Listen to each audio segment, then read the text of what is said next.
എന്നാടുക്കുവാ അമ്മേ? ഇതെന്നാടുക്കുവാ അമ്മ? പേരെന്നാ? കുഞ്ഞമ്മ. എത്ര വയസ്സുണ്ട്? 35 ഉള്ളോ? മക്കളുണ്ടോ? മക്കളുണ്ടോ? മക്കള് 3. പേരെന്നാ?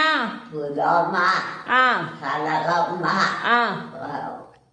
32 പേരറിയാൻ മേല. പൊന്നമ്മ. പൊന്നമ്മേന്നാണ്. ആ പിന്നെ 3 പേരല്ലേ? ആ 4 പേരുണ്ടോ? അല്ല, ഇനിയുണ്ട്. സിലോ. സിലോ, ആ വനിത, ആ പൊന്നമ്മ, ആ സരള, ആ കമ്മൻ, ആ സാബു, ആ സദാശിവൻ. അപ്പൊ എത്രയുണ്ട്? 7. ആ അത് ശരി.